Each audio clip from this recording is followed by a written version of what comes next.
پاکستان میں روزانہ تقریباً 15 سے 20 افراد خودکشی کرتے ہیں۔ یہ اعداد و شمار شاید زیادہ ہوں، جو کہ ایک المیہ ہے، اور مزید المیہ یہ ہے کہ اس پر کوئی نہ تو تحقیق ہوتی ہے نہ ہی زیادہ اس پر بات۔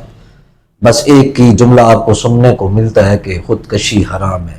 اس میں کوئی شک نہیں کہ خودکشی حرام ہے، یہ بات درست ہے، لیکن ہمیں جاننا بھی ضروری ہوتا ہے کہ بقا کی جبلت رکھنے والی زندگی خود کو ختم کیسے کر دیتی ہے۔ آج ہم بات کرنے جا رہے ہیں کہ ایسی کتاب پر جو خودکشی جیسے حساس موضوع کو اس کے تمام تر پیچیدگیوں کے ساتھ سمجھنے کی کوشش کرتی ہے۔ دوستو، کتاب کا نام ہے The Savage God: A Study of Suicide۔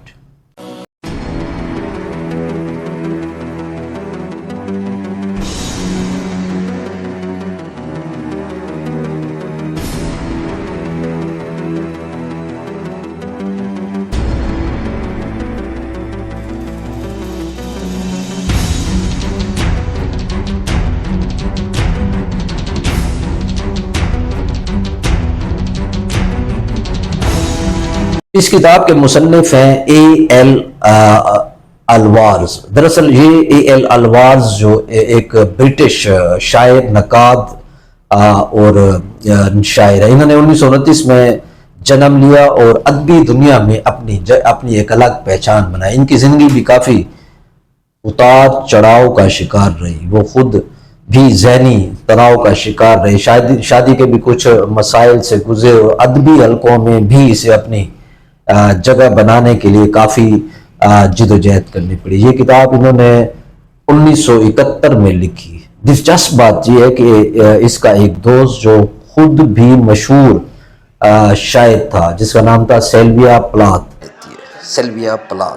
خودکشی کر لی تھی، جس نے الوارز کو ہلا کے رکھ دیا، اور اس واقعے نے انہیں اس قدر متاثر کیا کہ انہوں نے خودکشی کے موضوع کو کافی گہرائی سے سمجھنے کا فیصلہ کیا۔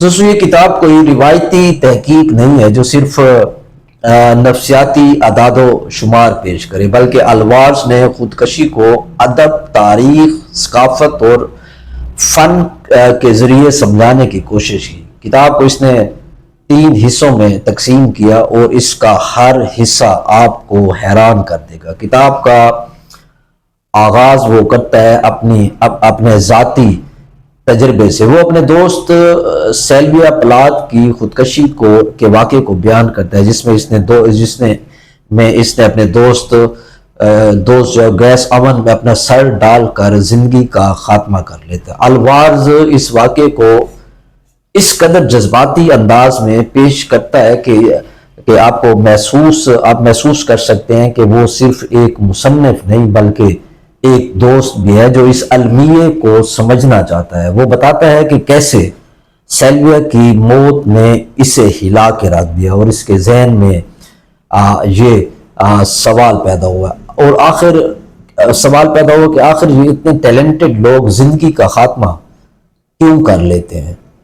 پھر الوارز تاریخی طور پر وقت میں پیچھے جاتا ہے اور خودکشی کے تاریخی اور جو ثقافتی پہلو ہیں ان کو کھولتا ہے۔ وہ بتاتا ہے کہ قدیم زمانے میں، خاص طور پر وہ روم کی بات کرتا ہے، جہاں خودکشی کو عزت کی بات سمجھا جاتا تھا۔ اگر کسی کی عزت خطرے میں ہوتی تو خودکشی کر لینا ایک جائز عمل سمجھا جاتا تھا۔ پھر وہ اس طرح عیسائیت کے دور پر بھی بات کرتا ہے، جہاں خودکشی کو گناہ قرار دیا گیا تھا، اور یہی نہیں بلکہ خودکشی کرنے والوں کو عیسائی قبرستان میں دفن بھی نہیں ہونے دیا جاتا تھا۔ الوارز یہ بھی دکھاتا ہے کہ کیسے رینیسانس تحریک، یعنی جو روشن خیال کی تحریک تھی، اس دور میں خودکشی کو پھر سے ایک فلسفیانہ عمل کے طور پر دیکھا جانے لگا، اور مختلف ثقافتوں کے خودکشی کے تصورات کا اس میں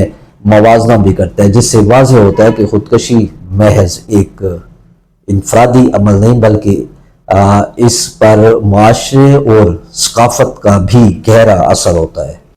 اس طرح پھر وہ بات کرتا ہے جو سب سے زیادہ دلچسپ ہے، الفاظ ادب اور فن میں خودکشی کے تصور کو کھوجتا ہے۔ وہ شیکسپیئر کے ڈراموں سے لے کر جدید شاعری تک کا جائزہ لیتا ہے۔ مثال کے طور پر وہ ہیملیٹ جو ایک کردار ہے، وہ اس کردار کی خودکشی کے بارے میں سوچ کو پیش کرتا ہے، جہاں ہیملیٹ ہونا یا نہ ہونا کے سوال میں الجھا ہوتا ہے۔ پھر وہ رومیو اور جولیٹ کی کہانی کا ذکر بھی کرتا ہے، جہاں محبت میں ناکامی خودکشی کا باعث بنتی ہے۔